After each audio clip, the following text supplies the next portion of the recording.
Bom dia a todos. Eu agradeço o convite para participar dessa audiência pública. Saúdo a todos os presentes em nome do senador Paulo Paim. E gostaria de colocar algumas coisas. Bom, há uma dificuldade, às vezes, em entender o que é o Ministério Público, né? Nós temos os procuradores da República, os procuradores regionais da República e os subprocuradores gerais da República que ficam na PGR, o último degrau da carreira, né? Então, eu não sou subprocuradora federal dos direitos do cidadão, eu sou subprocuradora-geral da República e coordeno esse grupo de trabalho da Previdência e Assistência Social, que integra a estrutura da Procuradoria Federal dos Direitos do Cidadão. O procurador federal é o doutor Aurélio Rios, né? Esse grupo tem por função coordenar a atividade dos colegas, né, nos diversos graus da carreira, né, e atuar administrativamente junto ao INSS para tentar resolver as questões. Então, são dois vetores. Os colegas são autônomos, né? Mas nós tentamos, e são várias coordenações que existem, coordenar essa atividade dos colegas, porque eles propõem ações civis públicas em todo o Brasil.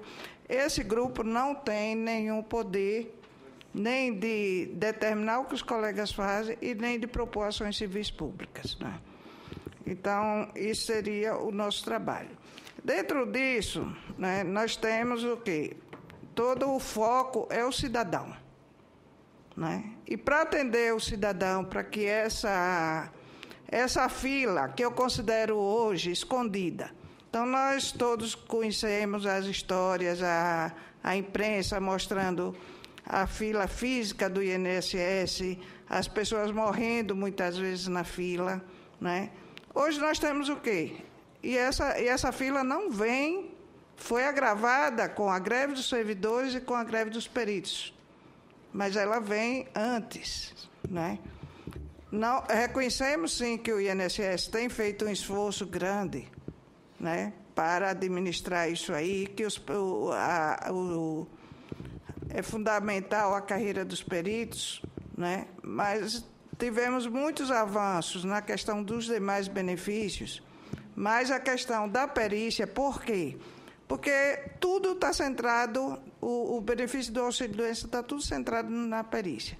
Nesse momento, por exemplo, de crise, né, crise econômica, o que ocorre é que muitas vezes o segurado tenta substituir o seguro-desemprego pelo auxílio-doença.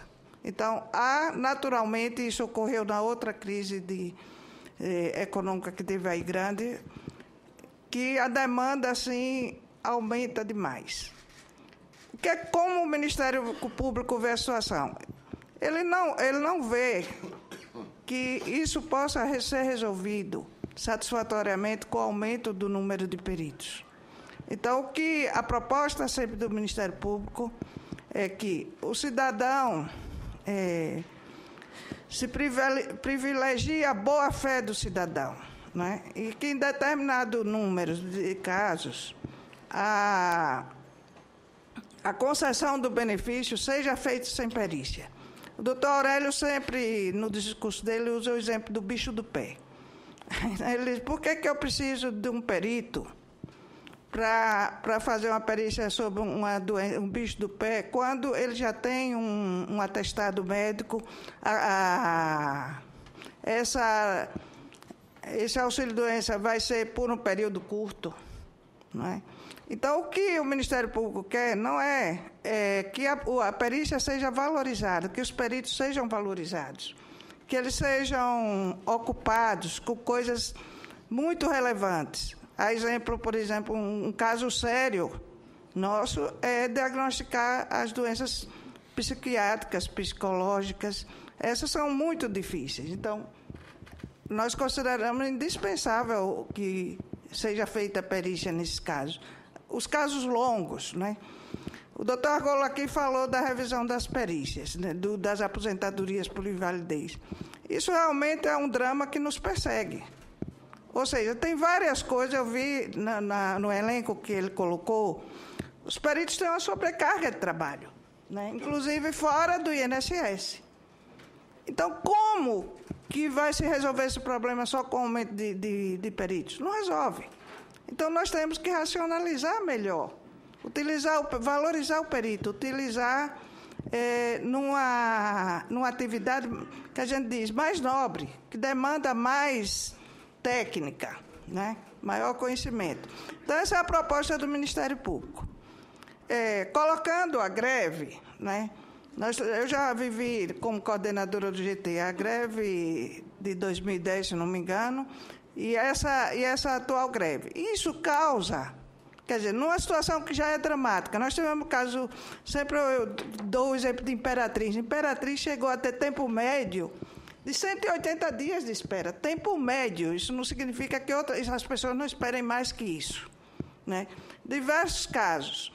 O Ministério Público sempre está falando com o ministro, presidente da Dataprev, presidentes do INSS, né, tentando resolver essas questões, né? Além disso, os colegas entram com ações judiciais. Recentemente, e o que ocorre é que está cada vez mais graçando o problema dos colegas pedirem que os benefícios sejam implantados todos sem nenhuma perícia. Acabou a colega Ana Padilha do Rio, que já tem uma ação, nesse caso da greve, entrar com uma ação conexa pedindo isso. Se o INSS não faz em 45 dias as perícias, que implante todas. Isso é dramático, né? Porque nós sabemos, assim, nós temos que privilegiar a boa-fé do segurado, mas também não podemos ignorar que existem vários problemas aí no mercado, que tem os profissionais de inflar fila, não segurados, mas pessoas que maleficamente faz isso, né?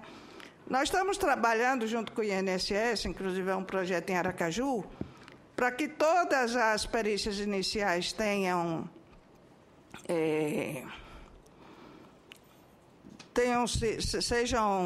feitas, todos os benefícios iniciais sejam por perícia e que as prorrogações sejam dispensadas a perícia. O Brasil não pode se dar o luxo, né, de garantir a segurança, né, de ter uma sobreposição do trabalho. Então, o médico assistente, muitas vezes, os médicos do SUS, faz a perícia. E o que é que diz o Aurélio? O Aurélio diz, olha, se o atestado médico é falso, vamos processar essas pessoas. Isso é caso de polícia. Agora, nós não podemos partir do pressuposto que os médicos que não são peritos são bandidos, né, que eles vão ficar sempre dando atestado falso, né? Então, todos os profissionais merecem fé. Os segurados merecem fé. Então, precisamos acabar com essa cultura no Brasil, né, de que as pessoas são desonestas até prova o contrário, né? É isso, nós estamos no Ministério Público lutando para mudar essa ideia que tem, essa cultura que nós temos, todos nós, né? Todos nós brasileiros, estou falando, né? Então, esse é o ponto. Ao longo disso, nós estamos sempre lutando pela melhoria das condições do perito, né? Agora, não podemos, né, ser sindicato, atuar como sindicato, né? Mas na medida que para que o segurado seja bem atendido, é preciso melhorar as condições de trabalho do perito, as salas de perícias, dar equipamentos que faltam, né? Recentemente foi mais uma vez cobrado isso aí. A licitação diz que foi suspensa ou cancelada, não sei bem, para comprar estetoscópio, martelinho, várias coisas básicas que muitas vezes faltam nas salas dos peritos. Então, tudo isso o Ministério Público está atento, né? As condições de trabalho, né? A questão da gestão. Agora, também o Ministério Público não pode gerir o INSS, né? A NMP entregou ao Ministério Público um estudo sobre questões de gestão. Nós encaminhamos isso, um pedido ao INSS para que avaliasse. Acabou de chegar a resposta e vamos enviar à Associação Nacional dos Peritos para que se manifeste sobre isso, porque normalmente há um conflito muito grande entre as informações da ANP e as informações do INSS. Então, nós precisamos ter segurança. Está aqui, inclusive, no jornal, recentemente, que diz que os dados que o INSS informa das perícias realizadas, a ANP não concorda, né? Então, basicamente é isso. Eu conclamo os peritos a que voltem a trabalhar integralmente, porque o prejuízo para o cidadão tem sido muito grande, né? Então, assim, voltou, mas não para prestar todos os serviços. Então, eu conclamo que se acabe a greve e continue a negociação. Muito obrigada. Tudo bem.